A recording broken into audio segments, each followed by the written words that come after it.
आपल्या सर्वांचे लाडके नेते आदरणीय शरदचंद्रजी पवार साहेब बोलतात. एकदा जोरदार टाळी आपल्या सह्याद्रीसाठी. पवार साहेब ना थकला हा महाराष्ट्राचा वाघ, महाराष्ट्राच्या स्वाभिमानासाठी तेवढ्याच ताकदीनं उभा राहिला. ते आदरणीय पवार साहेब बोलतायत. एकदा हात वरती, जोरदार टाळी आदरणीय पवार साहेबांसाठी.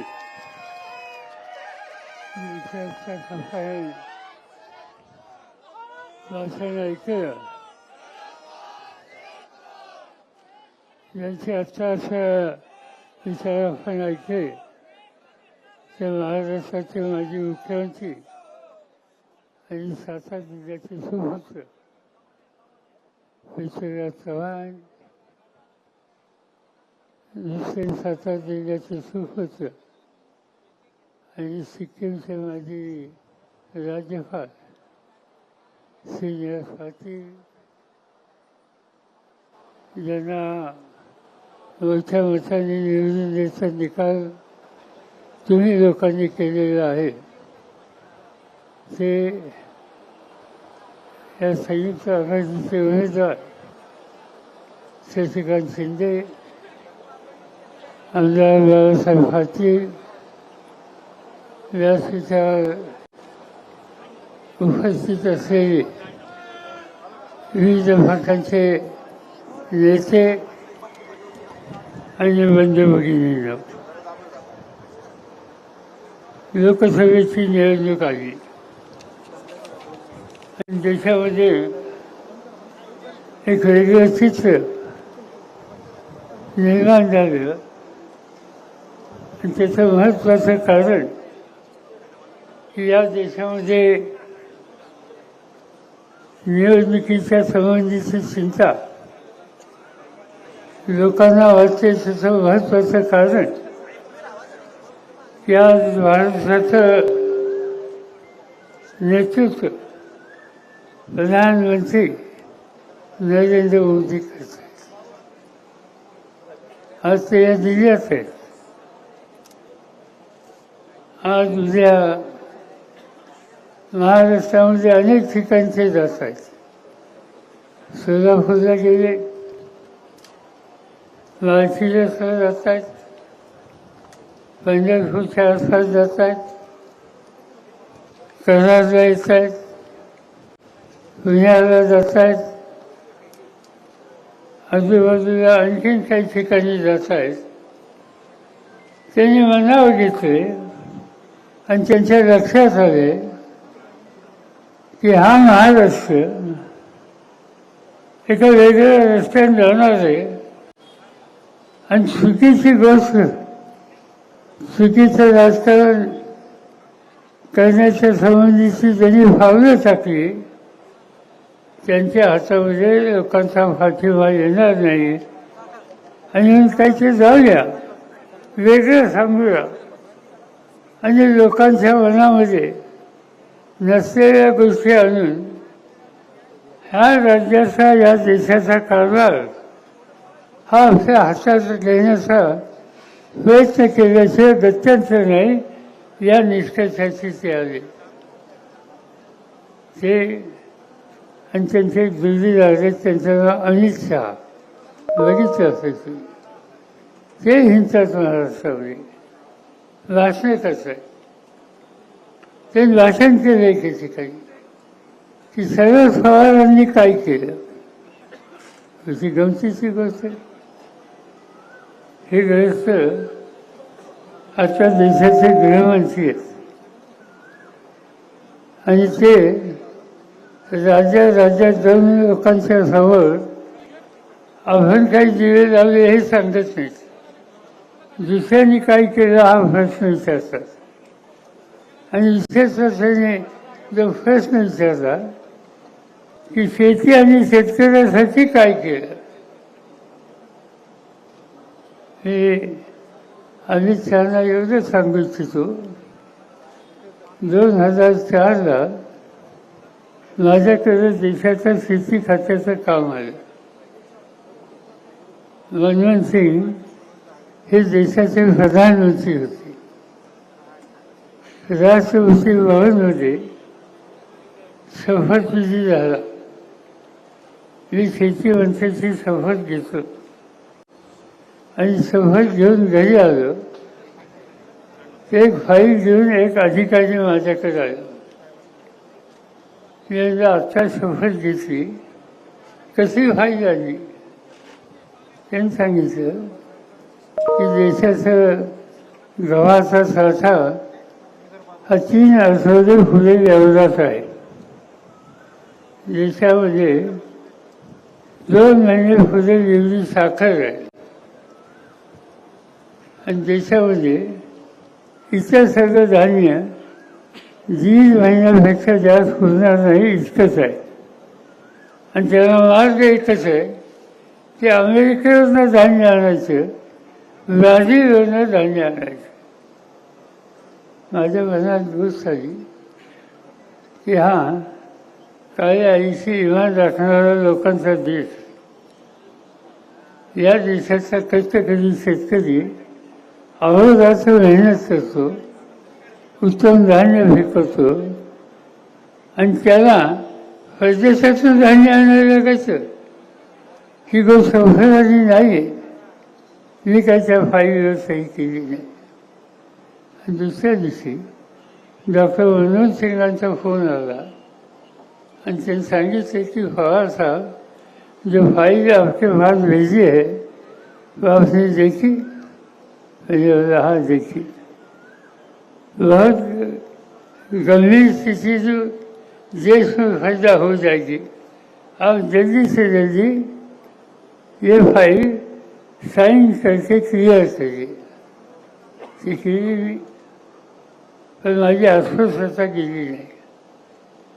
या लोकांच्या हातामध्ये राज्य होतं आणि त्या सवन काळामध्ये या देशाला गरज असेल तेवढं अन्नधान्य शिकू शकत नाही. ही काही देशाची प्रतिष्ठा नाही. आम्ही लोकांनी निकाल घेतले. निकाल हे घेतले, शेतीमालाची किंमत वाढवायची, शेतकऱ्याच्या डोक्यावर कर्ज कमी करायचं, त्याला नवीन बियाणं द्यायचं आणि त्याच्या जीवनात परिवर्तन होईल अशा प्रकारचे निर्णय घेतले.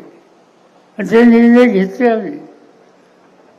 आणखी काही दिवसांना बातमी आली की यवतमाळ जिल्ह्यामध्ये एका शेतकऱ्याने आत्महत्या केली.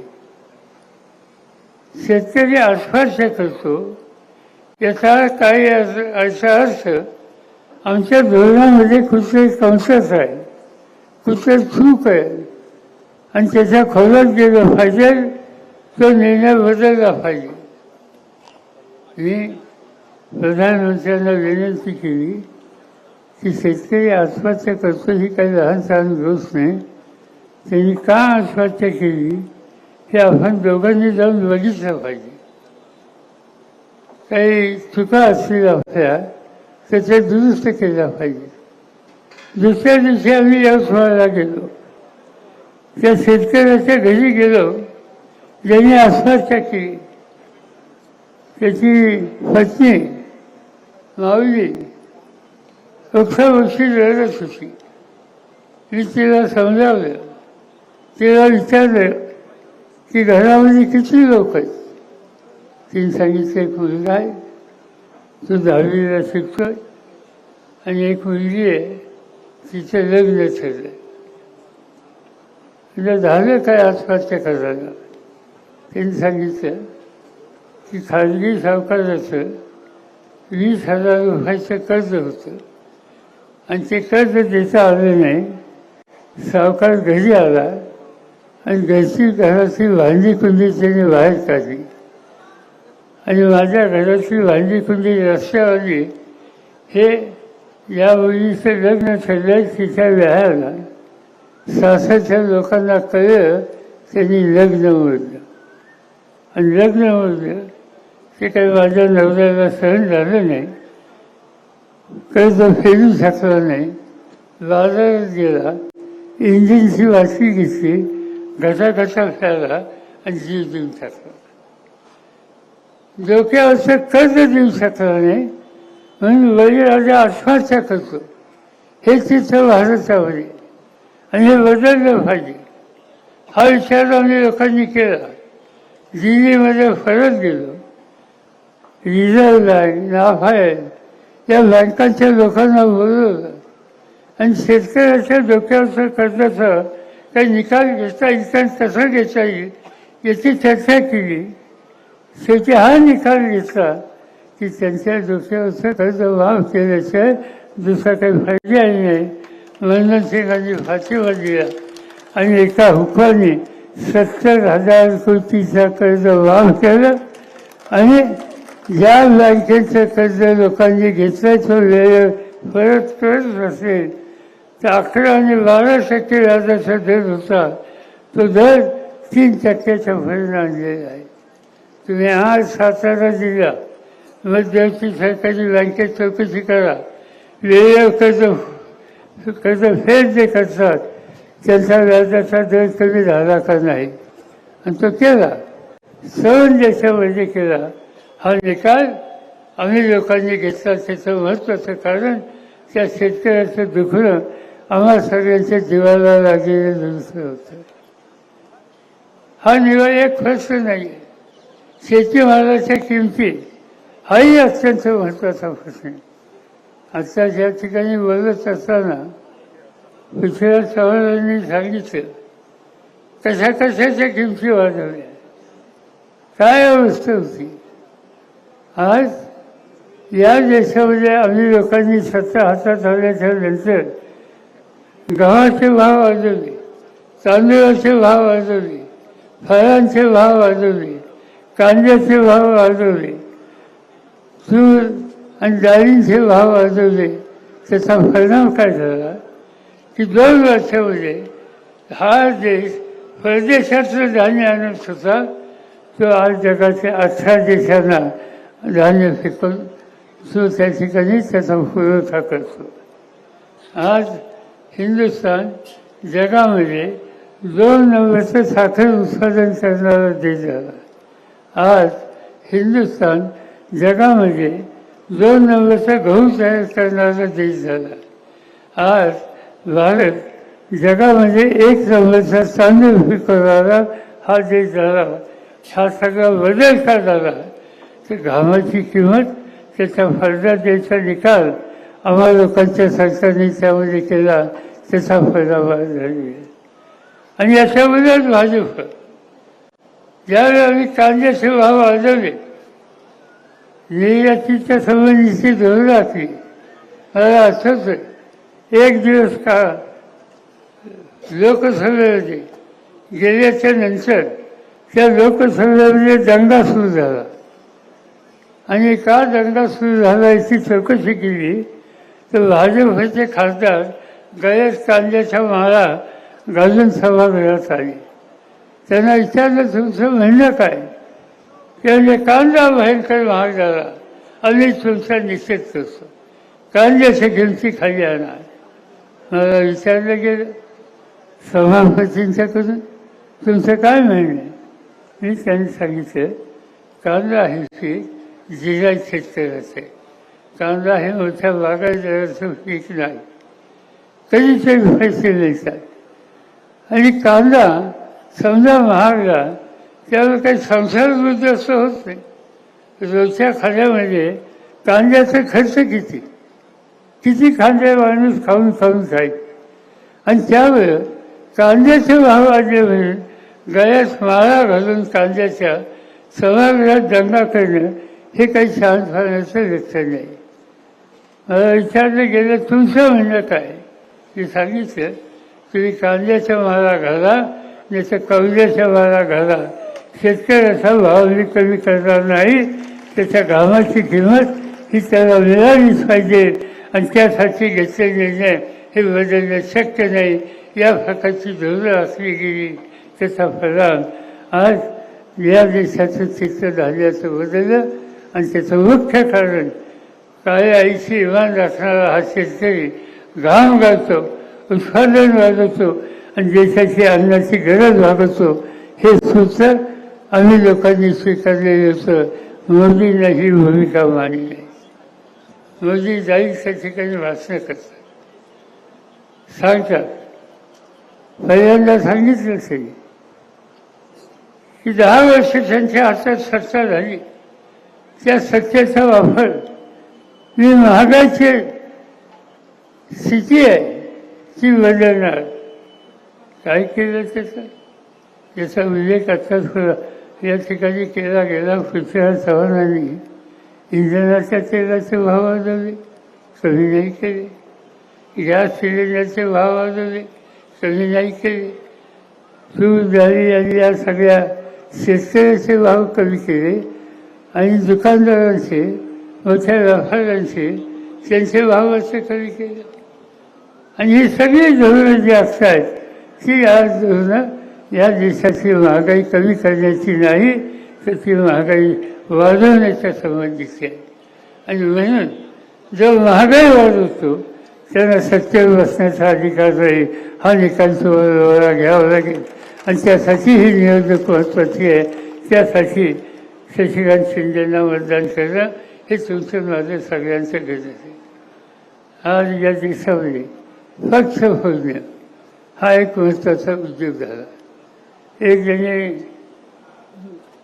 राज्याचे मुख्यमंत्री म्हणून ज्यांनी काम केलं ते ग्रस्त देवेंद्र फडणवीस एक दिवशी जाहीरपणाने बोलले, 2 पक्ष फोडून आज मी या ठिकाणी आलो. आणि काही उभं करायला अक्कल लागते, फोडायला अक्कल लागत नाही, देण्याला अक्कल लागत नाही. आणि तुम्ही 2 पक्ष फोडले. काय झालं त्याच्याबद्दल? पक्ष फोडले. काही लोकांना तुम्ही संधी दिली, पण या देशाचं संबंध राजकारण उद्ध्वस्त करण्याची भूमिका तुम्ही त्या ठिकाणी घेतलेल्या ही भूमिका लोकांना पसंत नाही. काही लोक आपल्याशी सुद्धा गेले, त्यांनी काही वेगळी भूमिका घेतली. हा देश एकसंघ ठेवायचा असेल, तर या देशाची लोकशाही मजबूत करायची असेल, तर राजकीय पक्ष हे व्यवस्थित चालतील याची काळजी घेतली पाहिजे. आणि ती भूमिका आम्ही लोक घेऊ पाहतोय. आज ज्यांच्या हातात सत्ता आहे त्यांना या गोष्टीच्या संबंधीचं चर्चा करत नाही. आणि हेच काम ठिकठिकाणी जाऊन आज देशाचे प्रधानमंत्री करत आहे. आम्हाला लोकांच्या टीकाची फळी करतात. कुठेही गेले टीका करायची. पहिली टीका करतात राहुल गांधींचं. शहा ज्यादा क्या कर रहा है असं सांगतात. आणि राहुल गांधी ज्यांनी या देशाचा अभ्यास करण्यासाठी काश्मीरपासून कन्याकुमारीपर्यंत पायी चालत गेला, लोकांना भेटलं, प्रश्न समजून घेतले आणि लोकांच्या प्रश्नाची उत्तरं शोधण्याची खबरदारी ही त्यांनी घेतली. एवढे कष्ट त्यांनी केले, त्याच्यावर तुम्ही टीका करता. जवाहरलाल नेहरूंच्या टीका करता.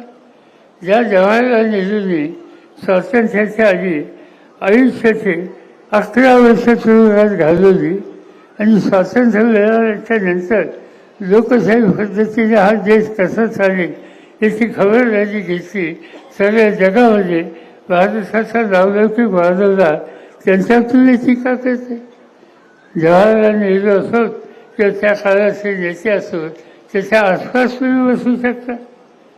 आज हेच लोक, यांच्याच पक्षाचे लोक अनेकांची नावं घेतात आम्हाला मत द्या म्हणून. मी येताना पाहिलं की जे लोक आपल्यातून गेले, मोदींच्यावर गेले, त्यांची जाहिरात पाहिजे. त्यांच्या जाहिरातीमध्ये यशवंतराव चव्हाणांचं नाव आहे. यशवंतराव चव्हाण या देशाचे मोठे स्वातंत्र्याचे नेते होते. स्वातंत्र्य मिळाल्याच्या नंतर या देशाची इज्जत त्यांनी वाढवली. या देशाचं, महाराष्ट्राचा एक अत्यंत कर्तव्यवान असे मुख्यमंत्री म्हणून त्यांचा लौकिक होता.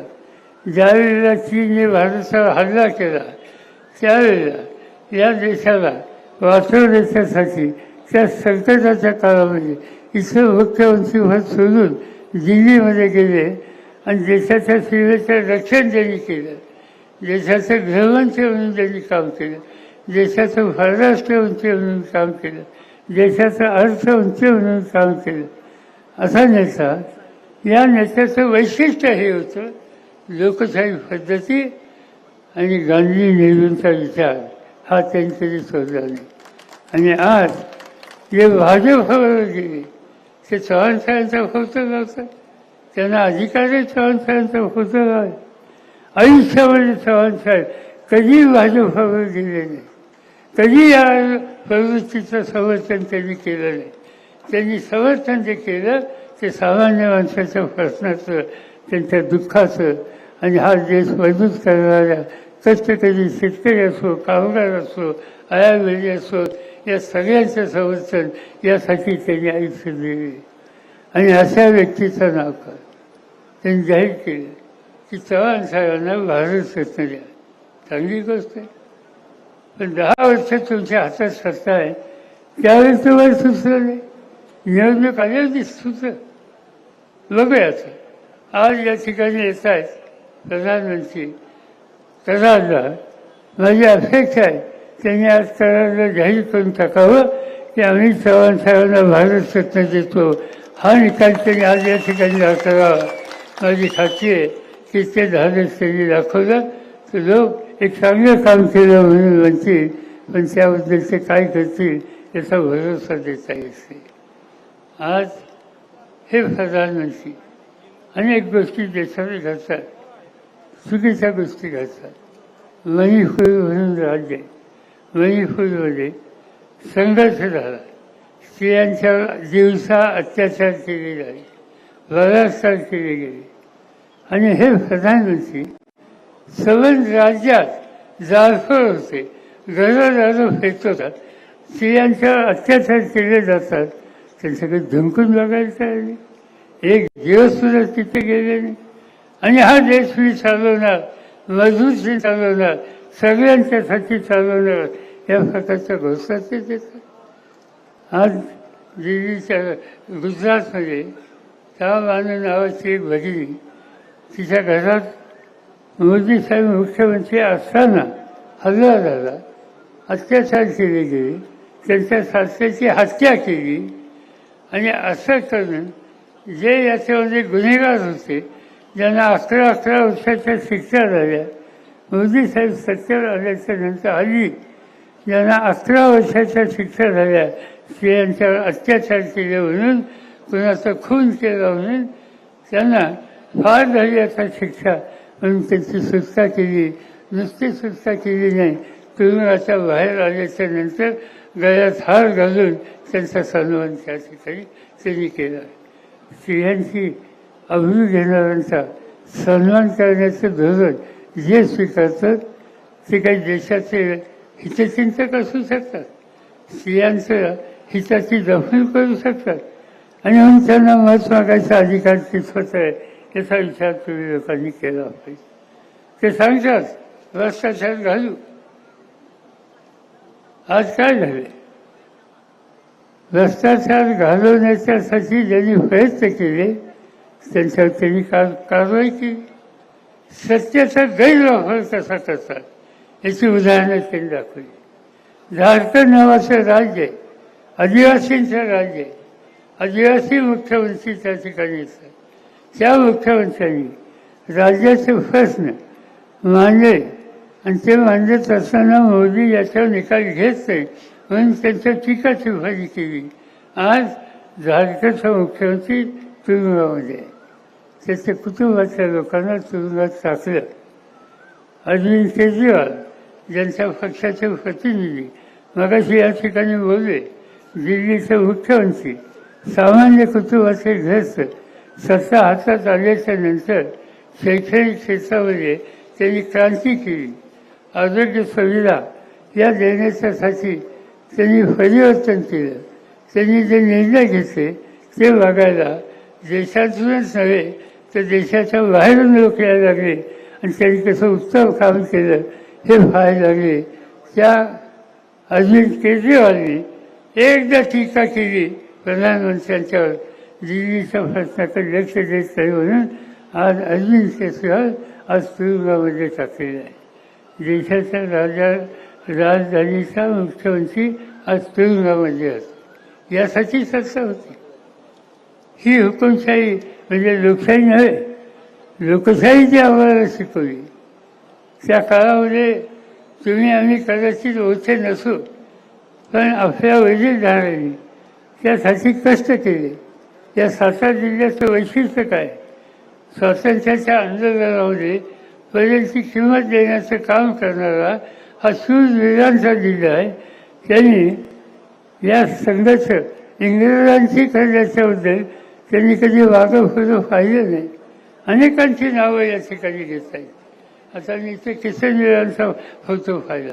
किसनवीर, चव्हाण साहेब, असे अनेक नावं घेता येतील.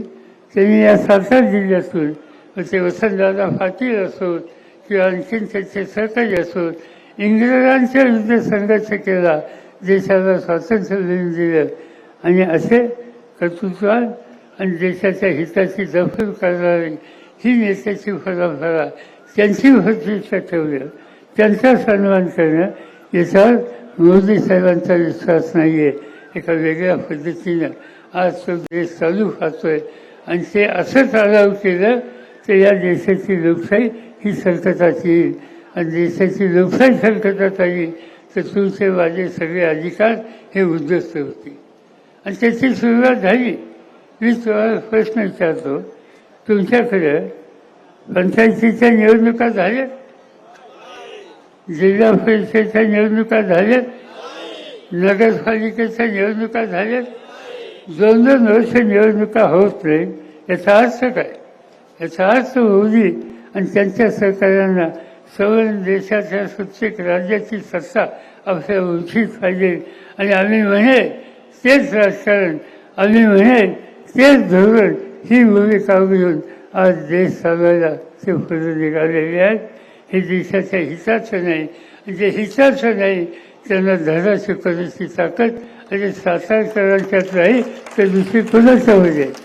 आणि म्हणून ह्या धडा शिकवायच्या संबंधीचं अत्यंत महत्त्वाची जबाबदारी आज आपल्याला पडलेली आहे. मला आनंद आहे, शशिकांत शिंदेसारख्या एक कष्टकरी कुटुंबाचा, घाम गाळणाऱ्या लोकांच्याचा, तुमच्या भागाचा एक तरुण कर्तृत्ववान माणूस आज लोकसभेला उमेदवार म्हणून या ठिकाणी दिला.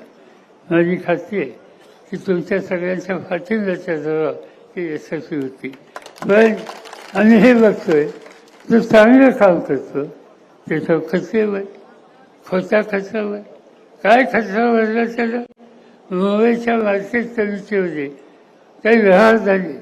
त्या कमिटीमध्ये अनेक लोक प्रतिनिधी आहेत, तिथं कामगारांचा प्रतिनिधी म्हणून शशिकांत आहे. त्यांच्या हातात काही अधिकार नाही. जो कामगारांच्या हिताची दखल करणं या कामाच्यासाठी त्या ठिकाणी आज त्याचा खोटा खर्चावरला, काल रात्री त्याचा खर्चावरला. काल मी पंढरपूरला होतो आणि माझी सभा आयोजित केली. त्यांचं नाव अभिजित पाटील.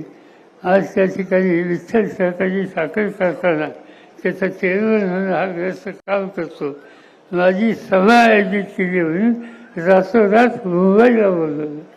आज तिथे जे गृह खात्याचे मंत्री आहेत त्यांनी त्यांच्याशी सुसंवाद केला. त्यांना स्वच्छ सांगितलं की तुम्ही आघाडीच्या बरोबर जात असाल तर तुमचं जीवन आम्ही उद्ध्वस्त करू, तुमचा धंदा आम्ही उद्ध्वस्त करू. यांचा हा स्वतःचा धंदा नाही. 20,000 कामगार शेतकरी त्या कारखान्याचे मालक आहेत, सभासद आहेत.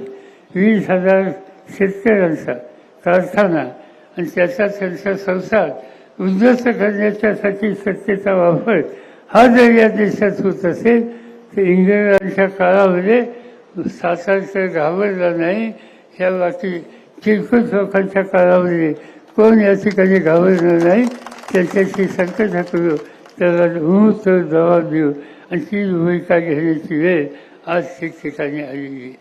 आणि म्हणून एवढंच सांगतो की आहेत 5-7 दिवस काही कशी, काही खोट्या नाच्या गोष्टी उठत होती, काही आश्वासनं देता येईल, त्या सगळ्या गोष्टीचा विचार करायचा नाही.